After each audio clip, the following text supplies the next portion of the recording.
Okay, let's get started. So first of all, I'd like to say thank you to all of our panelists for joining this roundtable today, where we will be discussing the challenges and opportunities when building a breakthrough direct-to-consumer brand. I'll take a few minutes now just to set out the agenda for today's discussion before each of our panelists get to give us a short introduction to who they are and their respective organizations. Now, there's a lot of research out there around the direct-to-consumer movement, but one stat I wanted to share was from Barclays, who predicted by 2023, direct-to-consumer sales will hit 120 billion. The challenge, however, is that brands have rapidly adopted to direct-to-consumer models during the pandemic. But as the world returns to the new normal, they are looking to develop sustainable and viable long-term direct-to-consumer businesses. I'm very pleased to say we have an expert panel who will shed light on this exciting trend.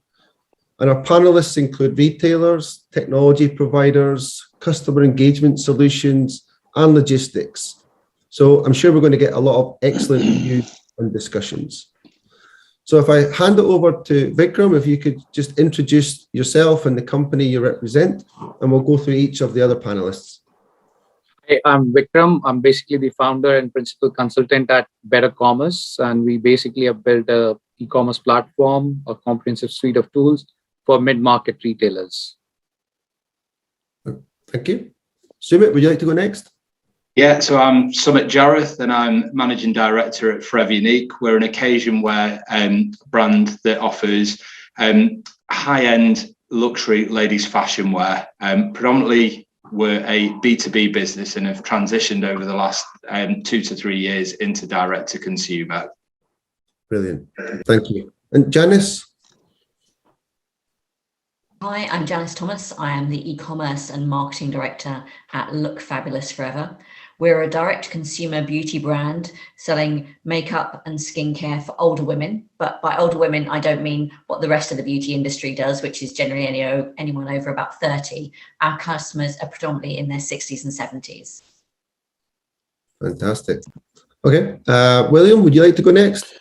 Sure. So I'm William Carson. I'm the Director of Market Engagement at Ascensos. We are a customer management services provider, and we support about 23 brands across Europe, from operations in the UK, South Africa, Turkey, and Eastern Europe, really working across the whole range of e-commerce and retail sectors. And our job really is to help them deliver the optimal experience for customers, but also to try and evolve those experiences through the use of digital and moving people away from voice as it becomes more appropriate to do so.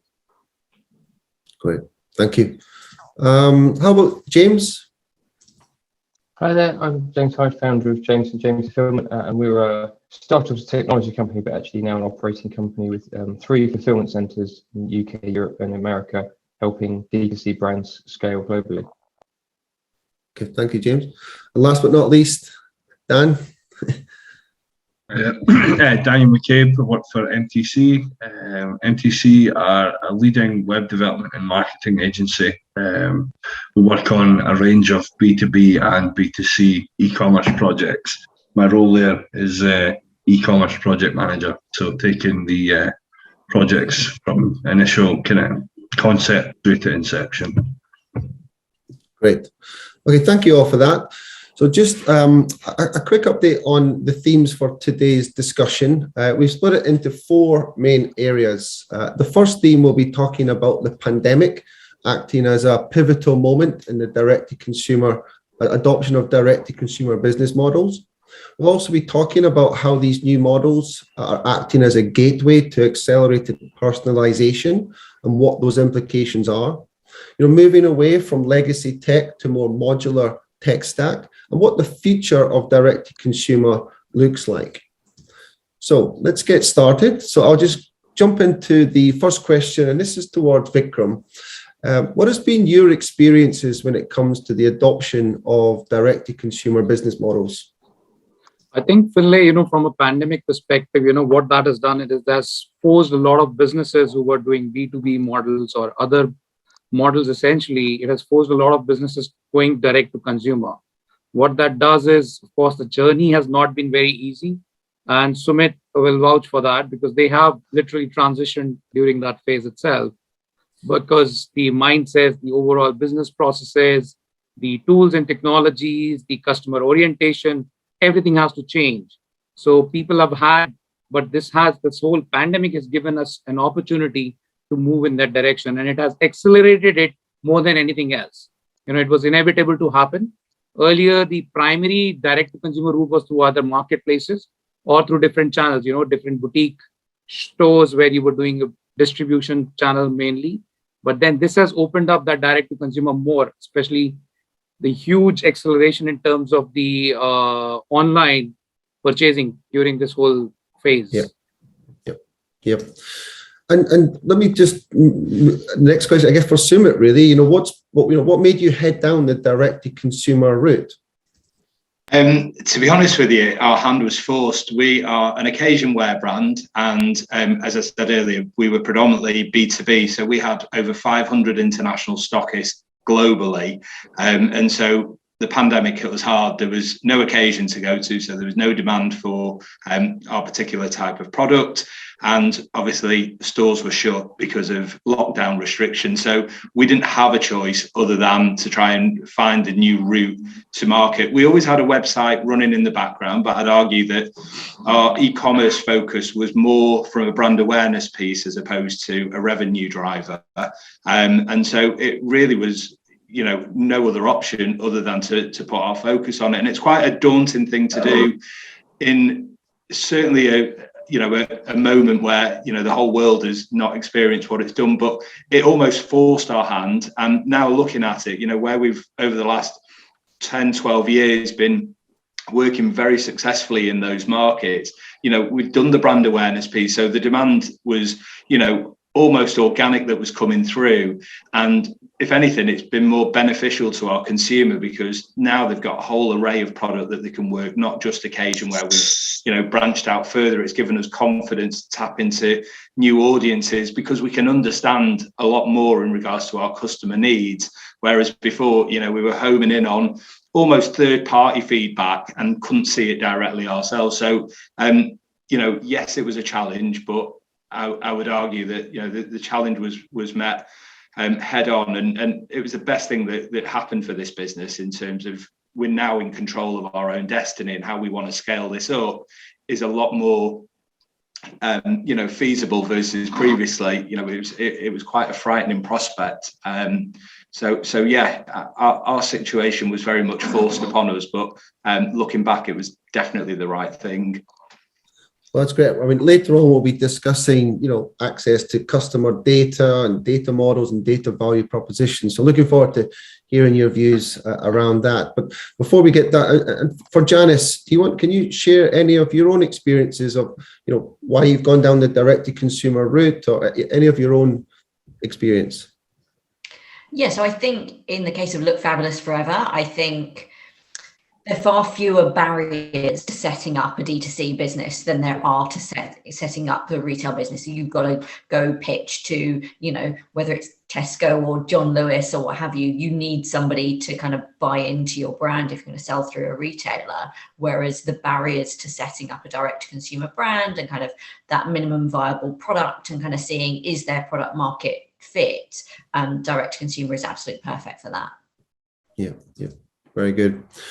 So, and my next question, I'll ask this to Will, if that's okay. As brands and retailers adapt to these new business models, what's been your experiences when it comes to existing, partnerships and distributors, existing legacy partnerships? Have you got any experience in terms of how these are being adjusted? No, absolutely. Interesting, what all the guys are saying. The reality was that we became the new footfall, if you like, for many of these brands.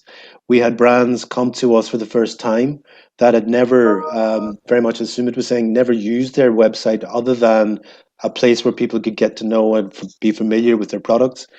Suddenly they needed that portal for their sales because their shops have been shut.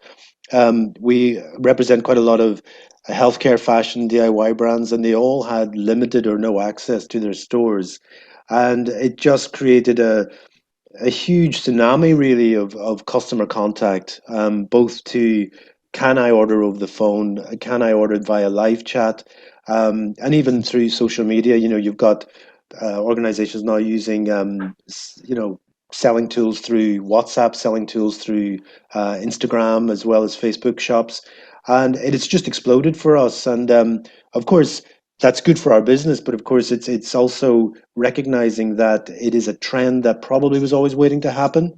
I think you've got, to Janice's point about beauty products, I think Avon now has seen their sales go from 10% pre-COVID to 30% is D2C, and they're investing a lot in digital tools and digital training for their staff to be able to use digital brochures and things like that. So I think it's for us, it was recognizing that this was a convergence of an opportunity, regrettable as the circumstances were, for a lot of perhaps latency in the technology, customer management, and data-driven models that were already out there. These suddenly were crushed together out of necessity. And you look at people like Adidas, they expect more than half of their revenues to be D2C by 2025, and they're investing €1 billion in their platforms to make that happen. You just can see the trajectory that we're on now. Yep, absolutely. I couldn't agree more. And Daniel, similar question for yourself. When it comes to existing relationships with partners and distributors, are you feeling or experiencing any of your clients having challenges there? I think in its infancy with the kind of lockdown restrictions and non-ease of movement, it brought around some initial challenges that businesses had to navigate their way through. But echoing what the other panelists have said this morning, I think the adoption and sorry.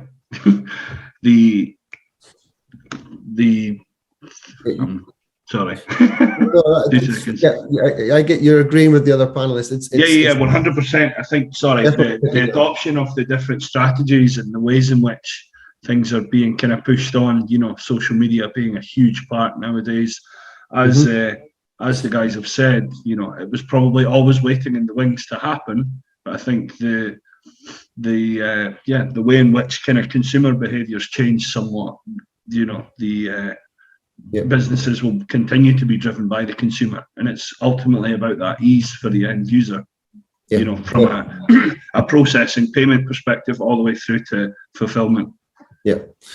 So I think we all agree that the trend is huge. It's there, and we're all experiencing it. But I'm sure it creates some challenges as well, especially when it comes to, as Dan was just mentioning, the supply chain, last mile delivery, and I guess this question will be direct towards James. Do you feel that these are being resolved now, or are we still in the middle of retailers trying to figure out these challenges? Yeah, it's a good question. I mean, there are some specific pandemic-related issues, especially around products coming from China, space and freight, silicon wafer manufacture if you've got electronics. So I think most of that is, I'm not saying sorted, but I think most of that is kind of people have got plans or workarounds that are getting there. But one of the big changes the pandemic pushing people D2C is that D2C in itself has changed from having an online shop where you sell product much like you do in store to having social media that goes viral, big campaigns, Black Friday, and it's turned from very much a small store that sends stuff out every day into a very different operational beast. It's very difficult to manage. Firstly for the companies doing it, for fulfillment centers, that there's peaks and troughs of demand are huge, and actually the marketing engine is in a long way driven like that. I think people have come back, but I think there's quite a learning for companies that have done B2B before and realizing that actually operationally running a D2C fulfillment center is very, very different from running a trade warehouse. And again, for the couriers, the same thing. But I think the solutions are out there. It's just the understanding what the solutions are and putting in place at the right companies. Yeah. Yep. Perfect. So, successfully creating a D2C model creates a lot of advantages, as we've just said. Is access to customer data the single most important benefit? Now, Sumit, you touched on this earlier. Anything else to add? Yeah, no, 100%. As I was saying before, most of our feedback was third party, and then when you had to kind of combine it all, it's kind of sifting through kind of personal opinion versus actual facts. And that's the big difference for me now. We can actually really home in on what our customer wants, and whether that's from a product perspective, the type of content that we're going to be serving to them, when they want to be kind of bombarded versus when they want us to take the foot off the accelerator. It's that whole rounded experience. We've touched on, obviously, for us, we had to diversify our product offering and going into new areas that, Forever Unique, the brand, has never done before, touching on things like loungewear and ready to wear, and, even down to pajamas at one point, became prominent as part of the collection, and little things like that. Now, we've got a real understanding, it's the post-sale service that we're offering. So I would say a lot of our focus previously was all about acquisition, bringing in new, but that was almost giving us a bit of a false economy, because really for me, our focus over the last 12 months, 24 months has been, what can we do about retaining our customer, that customer lifetime value, and all of that can only be done through understanding of the data and having ease of access to that data, and everything, and Vikram will smile in a minute, but when we first started, all of our data was housed across so many different platforms, nothing was intertwined, and just to have the ability to have that from one central pot, it gives us so many opportunities now in terms of loyalty, in terms of personalization, etc. So yes, data is absolutely key to everything that we do, and it's no longer kind of based on personal opinions and whoever shouts the loudest is going to get their way. We can back that now up with stats and the data to complement. It certainly seems that you've got your handle when it comes to your data. That's fantastic. And so, Janice, what would be your experiences? Our brands successfully, have they created a data value proposition? Do they know how to convert that data into actual insights? Yeah, I mean, I think for me, the best D2C companies I've ever worked with have what I would describe as a democratization of data, that everyone in the business has access to all of the different data points. For example, last year we started running ads on YouTube, and YouTube is notorious that you get very little last click data, which is not surprising because you've gone on YouTube to watch another video, not to watch an ad.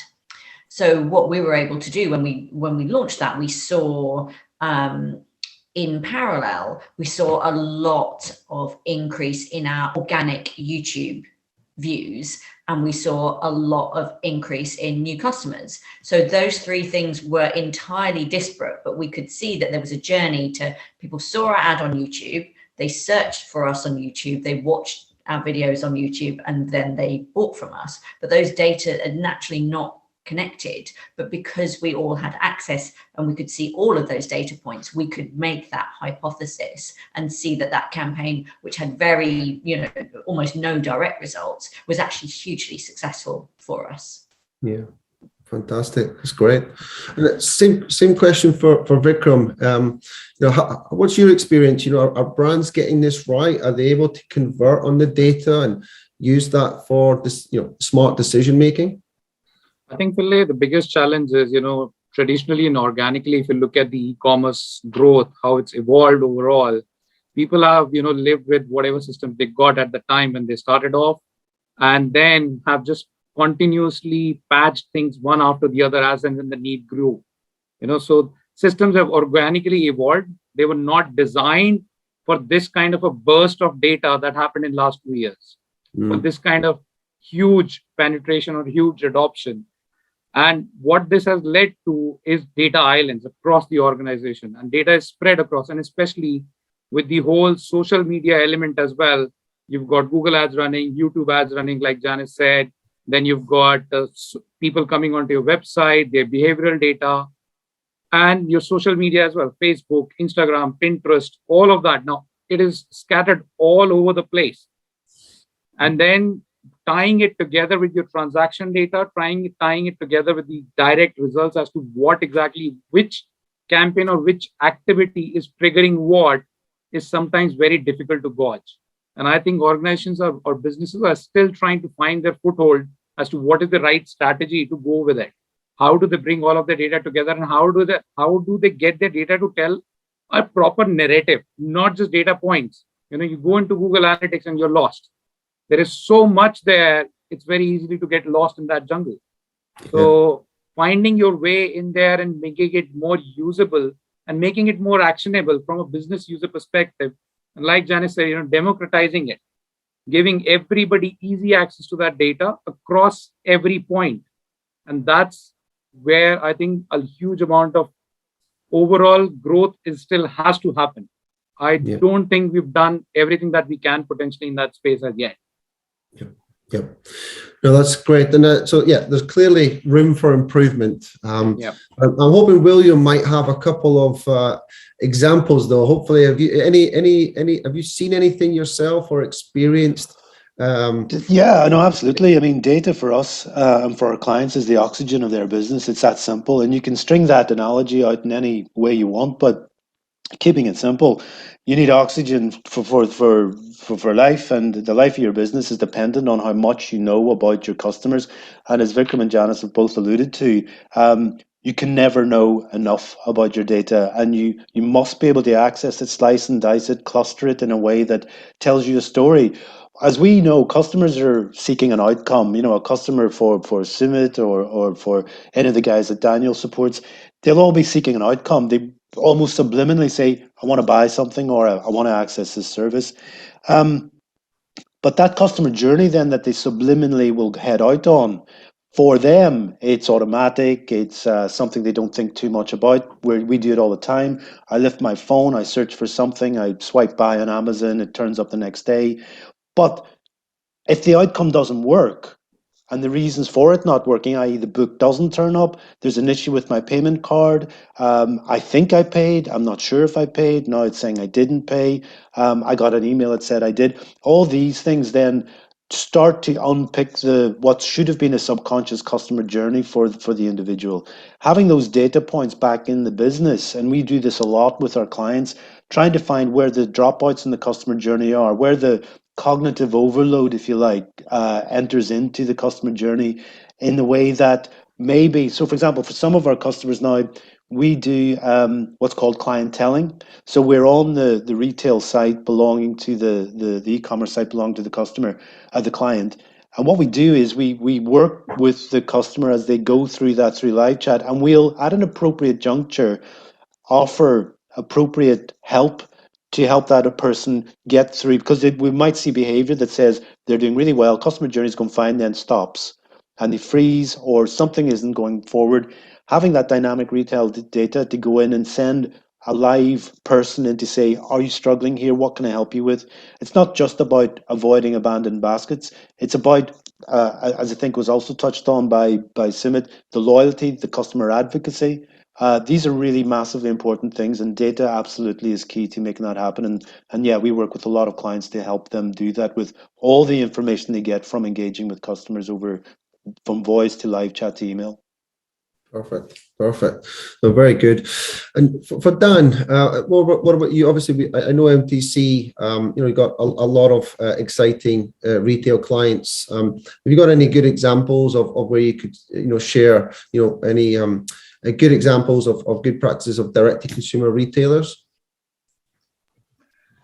I think for us, we're seeing across the board there's more of a kind of client feel towards trying to captivate shoppers with a more personalized experience, and a lot of the conversations we're now having are looking at more sort of AI-based kind of personalization and search across the board, in terms of that immediate best practice example. That there's probably a few that are ongoing at the moment in the background.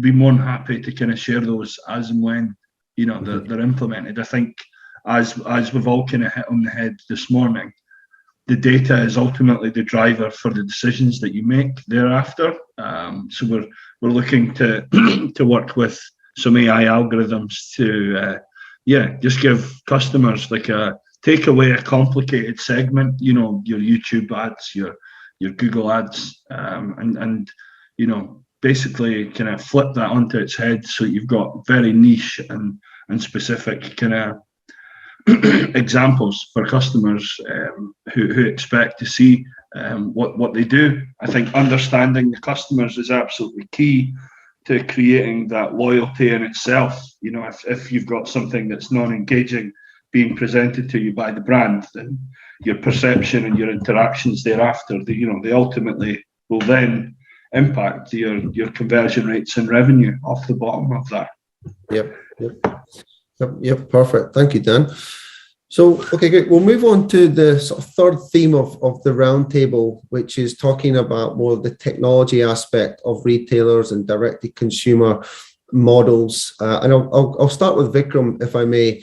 When should a brand or retailer consider a more of a composable approach to direct-to-consumer retailing? Oh, I think you're on mute, Vikram. Sorry. I think for that, the most important thing is depending upon, what scale of your business, what scale and what level is your maturity in terms of your business processes, your internal appetite for doing a lot of technology initiatives, driving technology initiatives, plus, of course, the size of the business that you are at. And that could potentially be, anywhere about, so let's say you're doing about 40, 50,000 orders a month, or probably more than that. At that point, and you are finding limitations in terms of what changes, or how fast you can get to the market with new features, how much control you have on certain elements of the website, how much control do you have on certain elements of your customer experience, how connected and how many channels are your customers accessing your content. And if you are a content-driven sales, let's say, and your content, then you're putting a content on one place, but then that content is not published across all the channels, and you are requiring manual support to publish it all across the channels. So depending upon these different parameters, then you should look at, what solution would potentially work. Then you can start looking at the things which gives you more headless or a modular approach, where your content becomes one central piece, and then you can serve it to all your different channels and use different modules wherever you need, from a best of breed kind of an approach. That's the right time when you should go for that, essentially. When you have good appetite to absorb that cost, you have an appetite to build a small internal team, and you want to have more control over your customer experience across all the channels. And that could be social, mobile app, or website, or stores, or anywhere, essentially. Okay, great. And I think we'd all accept that, legacy technology is and can be quite a challenge and quite a burden at many times. So I guess a question for James, for retailers who are thinking of adopting these new modern direct-to-consumer models, are you seeing that legacy IT stacks are still an issue? I think they are, but I think actually the issue's probably changed. I think the true legacy stacks, or the stacks that not internet compliant, that's probably gone now. I think most companies have moved to something that's works on the web. Some are easier than others, but I think the big thing, and picking up on what Vikram was saying there, is actually there's more the need for customization. And what the big companies have had is systems that have moved onto the cloud, but they're so complicated. There's so many different pieces there that it's not that the technology itself is legacy. It's just that no one can work out how to use it. So everything takes forever to change. Everything's hard work. Everything's difficult to integrate. And there's a point at which actually stripping it back and saying, from a D2C, I'm going to go and get a best-in-class platform that just as D2C, it's not going to do my, every single last little piece of my entire supply chain. It's going to do that bit really well. I'll integrate where I need to. And so, when you look at the really big corporates like, BP or something like that, who've got, they want one piece of software that does their oil refinery management, and it also does the kind of product sales and the forecourt. And that I think is where you kind of build legacy in yourself. You try and buy one piece of software that can run, multinational corporations doing different services. And I think that's the biggest failing for me is, buy the right software, make sure, as Vikram said, it's right sized for your business. Yep. No, great. Thank you. That's really good insights. And I guess similar question for Janice. Do you feel that retailers are getting the foundations right to create, personalized experiences? Are we getting the basics right? I think it's about understanding, like, what are you trying to do? And I think for us, particularly as a kind of scaling business, it's like, what do we need to do right now? What's the implications of that long term? What do we add on? So for me, particularly on the personalization side, when I joined, I knew that the things holding us back from growing the business was our conversion rate. And the biggest thing that could change that is we were trying to serve all customers in the same way with the same experience. And particularly because what we do is so different from mainstream beauty brands, a new customer really needs to know why we exist and why Trisha founded the business, and the fact that she is a woman in her 70s. So, she's not some big corporate who doesn't know what she's doing. She's created these products for her customer because she is our customer. And telling that story to new customers is really important. Whereas existing customers, they already know Trisha, they already know the brand, they want to get into product much more quickly. So for us, understanding actually the key thing that we needed right then was, right, we need to be able to personalize experiences, particularly for new customers versus existing. And then we've added on things like a tool that helps customers understand which color makeup products will suit them best, and kind of other things. And we've added on at the kind of, right, what's next, but kind of what's most crucial now and will make the most difference, and then add thing, and don't try and do it all at once. Yeah. And same question for you, William. What's your experiences when it comes to, if we're thinking about personalization and tech stacks, are we getting this right? Are retailers getting the basics right? I think there's a massive appetite and aspiration to get it right, for sure. But I think very much along what Janice was saying is where their starting point needs to be is, what is our purpose? They need to have that conviction about what it is that they're there to do as a business first, and then tell that story to their audience. We buy MP3 players and TVs, and we buy other electronic devices from Apple, but they're just a computer company. But it's because they've told their stories so well and convinced us that they have this conviction about the value technology should bring to our lives. We've bought that story, and therefore it's easy to get into. It's why we don't buy our MP3 players and our TVs from Dell or other computer businesses, for example. And so for our clients, we can see they're really engaged in trying to make the best of their customer base. You've got examples like, not clients we work with, but you've got a lot of people like Adidas, for example, and Nike are setting up these digital membership platforms, because what I think they're trying to do, quite rightly, is corral all that information about the customers into a place that they can most easily access it and continue to evolve the advocacy of their customer base. And I think the right technology has to be part of telling the story, but you need to understand your story first. If you lose sight of that, then I think very much as James says, it becomes the tail that wags the dog. Mm-hmm, mm-hmm. Yeah, and I'd be keen to get views from Sumit as well on this. We obviously heard Forever Unique, you've made some big strides in this, and you've really got to grips with your tech stack and the data value proposition. But any other external views, or have you seen any other retailers, or have you learned from any other retailers who might not be doing this so well, or any experiences that you could share? Yeah, I mean, lots, and I think if I combine everyone's comments in this, it's everyone had very relevant points to raise.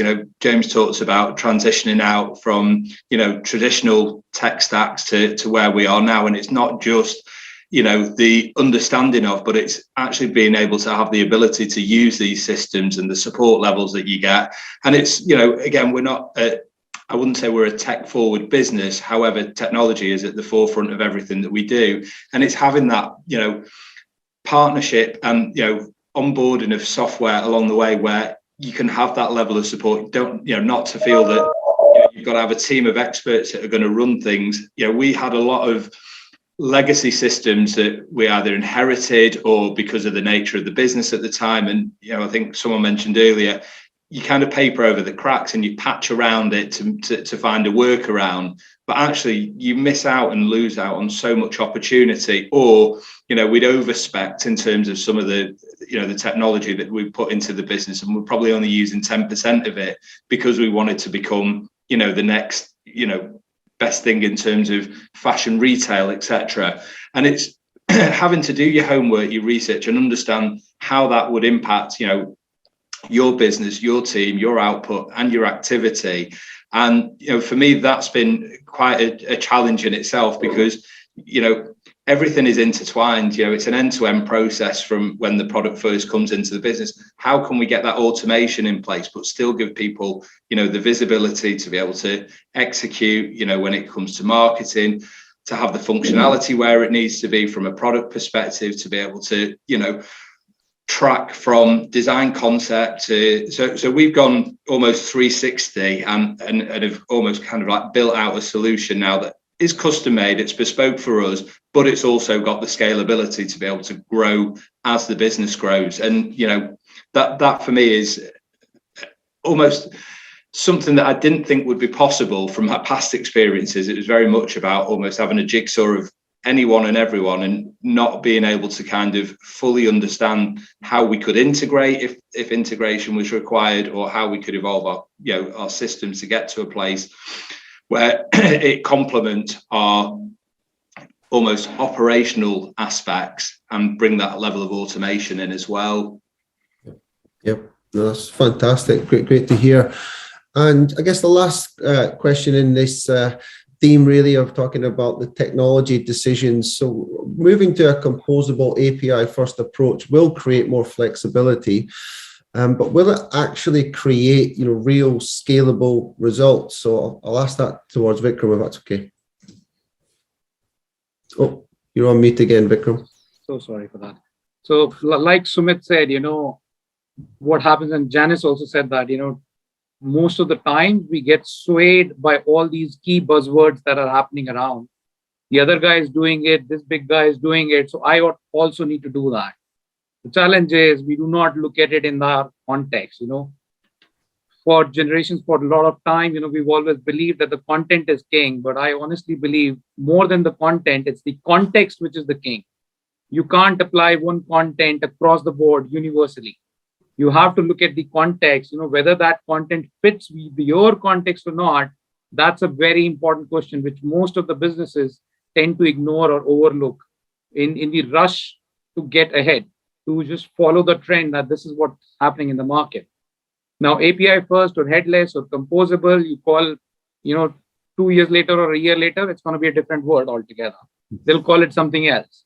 And the basics remain the same, but essentially the term will change. Again, what will happen is, and this is where, you know, of course, it gives you a lot of flexibility, but again, you have to look at it from the perspective of your context, whether this fits you. Do you have the appetite? Do you have the knowledge, technical capability to handle that kind of flexibility? Or do you want a good balance of it? What stage do you want to do that? What level of technology maturity is your business at? You know, you are just off the shelf, mid-level, or completely headless, where I want to do everything on my own. If you are going completely headless, potentially, you know, you might look at just building everything on your own, or do a little bit of a balance, you know, where something are available off the shelf, yet you get more control of it. So strike a good balance, looking at your use case and your context. I think that's very important, which we tend to overlook a lot of times. Yeah. And this is something I think Sumit would have learned now over the last 12 to 18 months. And like you said, you know, it's very important from that perspective. Yeah. Yeah. Aligning it with the business. And Janice also said the same thing. I think it's very important to do that. Yeah. No, brilliant. Thank you. I think William touched on this earlier in terms of the percentage. I think you said Adidas 50% will be direct to 2025. Yeah, by 2025. So I'll open this question up to Janice. You know, on average, you know, what percentage of revenue will direct to consumer generate for brands? Do you have any thoughts on that? I think it depends very much on the stage of the life cycle. That I think there is a point that even the most, kind of direct to consumer brands, you look at something like Grays that were purely direct to consumer, but then they reached a point where they're like, no, we want to distribute in supermarkets and those kind of things. So I think it's actually to do with where you are in that scale process, that I think as you get bigger and bigger, it is inevitable that D2C is a portion of your business rather than the whole. And it's difficult to be 100% D2C and continue that kind of growth expectation that starts to get put on a company, and then customer acquisition becomes really expensive, and then it is cheaper to kind of expand out. So I think it's more about life cycle than necessarily there being a kind of universal split for all businesses. Yeah, no problem. And Sumit, similar question for yourself. What percentage would you see, direct to consumer generate for brands going forward? Again, I think, it very much depends on where, a particular brand or a business is at that given time. And, even though we have seen, a shift towards more direct to consumer, I do believe that it will probably start not balancing itself out, but it will tail off in the sense that, again, looking at our own experiences here at Forever Unique, over the last 3 or 4 months, we've started to open up dialogue again with some of our more established B2B clients, because again, it just gives you that kind of almost opportunity to tap into an area. Whereas I'd say the biggest difference is previously, we were very much dictated to by our B2B clients. Now it's all about delivering brand and getting the brand consistency right. And so we'd be a lot more selective in terms of where we'd go from a B2B perspective now versus pre-pandemic. But I do see, obviously, D2C playing an important part going forward, and it probably will, it certainly has flipped, and it will continue to do so, that's for sure. Brilliant, thank you. I think I know the answer to this one, but for Will, do you see an increase or decrease in investment in direct-to-consumer activities going forward? Oh, I think it's going to be huge. I mean, I think you only have to follow the trajectory of the likes of Adidas and Nike, and you recognize that the amount of money they're putting into this, it kind of creates a self-fulfilling prophecy around the direction of travel for D2C. If you marry into that, then the subscription commerce that is so prevalent today, where we all pay for things on a monthly basis, in a few years you marry in the Internet of Things that actually broadcasts your behavioral use of a product to the brand. And before something runs out, there's a knock at the door and someone's delivered the new smart home technology because they realize your smart bulb ran out or whatever it might be. And then you look at what's happening on the ground and things like, you see the closure of shopping malls and shopping centres like the John Lewis featured in Sheffield just in the news the other day. And this is a sort of a different kind of pandemic where retail outlets that we all grew up with are actually shutting down. That said, there is then, I think to what Janice's point was, there is really this opportunity for other ways of socializing what it is that you sell in your products and services. So there's a great new organization called Sook, S-O-O-K, and Sook do pop-up digital environments, and I saw one on Oxford Street recently. Because there's still a lovely socializing element around retail. For example, you go and you meet a friend, or you then maybe take in a movie, take in a meal, take in a shopping trip, So I don't think the experiential element of that side of life is going to change. It just needs to get better, and it needs to get more engaging. But there's definitely that playoff between the huge value and value chain around D2C in terms of the speed of which you can use the right type of e-commerce platform to get the product that you need or the service that you need. But socializing that in some of more perhaps what might be called traditional ways through pop-ups and the rest of it is still a really important way to actually make that meaningful to customers and attract new ones, I believe. So hugely big percentage of what's going to happen for brands, but there'll always be that place for handling a product or whatever. Of course, no, I agree. And Dan, would you like to share any views? Would you agree with the panelists? Yeah, 100%. I think we've seen a slow phasing out of the high street, so to speak. You look at businesses like Zara throughout the pandemic, kind of closing a number of stores. It's, I guess, for businesses, the investment into D2C will lead to a more efficient kind of operation, and ultimately, a higher margin off the back of that. So I can only see the investment levels in it increasing tenfold. Yeah, so I guess in order for all this to work, retailers and brands are going to have to start investing in new support and new talents. So James, have you any thoughts around how brands can attract the right talent to support the adoption of these new business models? Yeah, I mean, I think that's a challenge, and employment is a difficult market at the moment to employ the right people for most jobs, and technology jobs, and probably digital marketing as well are things that are in hot demand, and there definitely will be a shortage. And I go back, I guess, to deciding what is it that's key for your company, and looking at the same kind of decisions you did with marketing before that. How much marketing do you do in-house? What's key to my business and core? How much can I outsource to agencies who I know and trust? And the same thing with the kind of digital is, when we look at digital commerce, how much of that can I outsource to companies that can support me, that have the technology or have the processes that can build that for me, and how much of it is unique to my business and I need to hire? And I think, while I've kind of not helped with the kind of, how do you hire these people? I think it's about working out who you need to hire first. Hiring is a challenge. I shan't go into all the rhymes and rules of HR, but I think working out what it is you need as a company has got to be key. I think that's very, very good point there, James. So I guess for Vikram as well, so when these retailers are considering a D2C or a re-platforming, processes need to be aligned with business objectives. What are your thoughts on that? Yeah, Finlay, I think that's very important to align. Like I said earlier, context is very important, and getting that right is extremely important. In fact, lately, we've been talking to a very large D2C brand, pure play online business, and they've got best of the breed, spending million pounds on different kinds of softwares, got it all together. Their IT team is huge. They've built everything in there, but apparently some of those tools they've deployed Rolls Royce of different components, but their business is still not using it. And they've been in play for the last 6 months. So apparently it turns out those decisions were taken up purely by the IT team without the right consultation, right level of involvement from the business guys. And business guys are struggling to come on board with those tools. They don't find enough value to move from what they are doing today.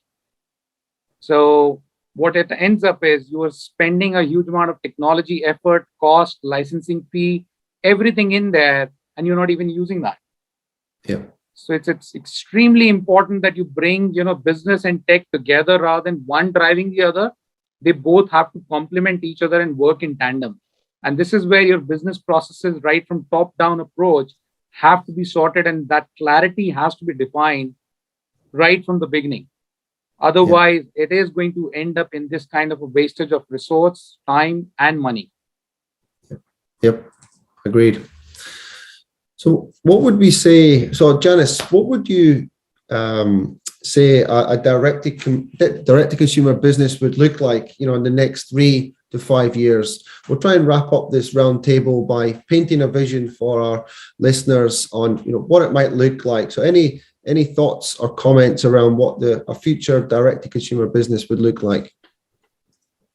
Well, as we've touched on already, the key to direct-to-consumer is data. And I think the future of direct-to-consumer is being able to provide a truly kind of one-on-one personalized experience for customers. And almost ironically back to the kind of earlier days of retail, where you used to go in a shop and somebody used to know you and used to know what you needed and anticipate your needs and be there for you and have a very personal relationship. I think that's the future of D2C.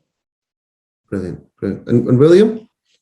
Yeah, absolutely agree. I was smiling there because I did some work with some qualifications about 20 years ago with the Institute of Direct Marketing, and a lot of things we're now looking at in D2C is exactly, I used to call it mother purse marketing, because if someone could take a look at my mother's purse in the 1970s, they would know which shop she'd been in first and which one she went to next, because all the receipts would just show that she went across the parade. But it's absolutely that, but a modern version of it. I think the reality for D2C is that membership platforms are going to be key, because that'll help with the churn aspect of customers and retention.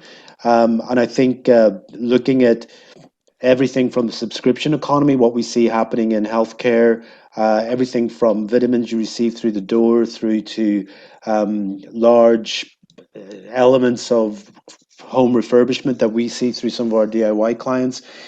What D2C will eventually become is a kind of, I'm not just you're not just a provider of a service to me or a product. You're my product provider. You're my service provider. So we'll move customers along that advocacy journey, and they'll come out as, oh, my business is that. They'll talk about, like people do, like Apple. Oh, I'm an Apple user. So I think some of these D2C brands in their nth degree will become almost adjectives in their own right. I'm Apple. I'm this. I'm that. The other. And I think that has got to be the aspiration for brands, to get to that membership loyalty element, whether it's true membership or not, especially, as I say, with what will happen with IoT and subscription commerce in the long term. Yeah, fantastic. Thank you. And Sumit, any views on the future of a direct-to-consumer brand? I think Janice and William have put it perfectly. And I think as we go through the list of panelists, it's going to get harder and harder to answer. But, as technology kind of evolves, it's not just you as a brand in terms of what you're doing, but all of the kind of, partner companies you're working with, so be it logistics or, courier services, etc. There's so much that can be done. And we've seen over just the last 3 to 5 years how much this has grown and how accessible it is, to become even more accessible and even easier. And it's a seamless process. Your shopping experience online. I wasn't a big e-commerce consumer prior to the pandemic. And now, lots of us have kind of advanced. Even my mother, who's in her late 70s, shops online, and she didn't know how to use a phone 3 or 4 years ago. So in terms of society, I think there's so much that's evolving in and around us. So it's quite scary, the thoughts of where this can really lead over the next 3 to 5 years. I'm sure Janice was quite happy to hear that story of your mother. 90, over 65's fastest growing market in e-commerce. If you're not targeting them, you're missing a trick. Absolutely. There you go. Might be a new range there for you, Sumit, coming out soon. And for Vikram, any thoughts of the future and what it might look like? I think I would agree completely with Janice and William. And just one thing that I would add, personalization, like Janice said, there's new word that's been coined. Personalization will evolve into individualization, which is more like one-to-one personalization. And you will start hearing it very soon. All these personalization tools that you see around, they will all start talking about, we do individualization, which is basically one-on-one personalization in real time. And that also not, that tomorrow we will personalize. It's literally changing the product behavior, product pricing, product content in real time on the website, on your social channels, as depending upon how customer is responding to what. Yeah. Potentially the ads, you would have all seen Netflix launch that interactive movie. I don't remember the name, but where you could make choice, what is the character going to do next, right? So that kind of thing will become reality of retail in a big way. But one thing I think I'm still always a little scared of is it will get to the stage of being very creepy. So somewhere we need to find out a balance of doing all of this without getting very creepy. For example, a guy walks in the store and the store guys never met him and he just calls him by his name. The guy, what the hell? How do you know my name? So that's where we need to draw a little bit of a boundary, maintain a little bit of a balance, know about them, but keep that balance in there without getting creepy. Yeah, no, very interesting. And Dan, any thoughts from yourself on the future and what this might look like? Sorry, you've Echoing not most of got what any options. You've not got any options left. No, I think the only thing I would add to everyone else is kind of hit the nail on the head again. But I think if we look at the way in which the consumer has driven even things like payments in recently, if you're not able to do a digital wallet payment, you're almost kind of behind the trend. So it's kind of going forwards, it's only we're gonna we'll continue to be molded by consumers forevermore. But I think in the next 3 to 5 years, it can be quite scary as to where we might end up from here. And last but not least, James, final thoughts from yourself on the future of direct to consumer, or certainly within the next 3 to 5 years. I think that the big thing we've not really touched on today, but is we see more and more of it's kind of international, especially with Brexit. People have kind of gone, okay, that bridge is sailed, but actually the technology and the platforms around there to be able to ship, into the US, translation, taking multiple currency again, it's very easy now to quickly set up multi-currency accounts and have it all on one platform in one store. So I think for me, that's just getting bigger and bigger. And the size of companies we're seeing that do that, it used to be reserved for the very large multinationals. Now a multinational can be one guy in his bedroom. Right. And so I think, that international growth has been enabled a lot through technology improvements. Great. Thank you. Okay. Well, we're at the end of the roundtable discussion. So I'd like to thank, Janice, Vikram, William, Sumit, Dan, and James. Been really great to hear all of your views. And thank you all for being part of it. Thank you, Finlay. It's been a pleasure. Thanks for having us. Thank you. Thank you, guys. Nice meeting you. Bye-bye. Bye. Bye.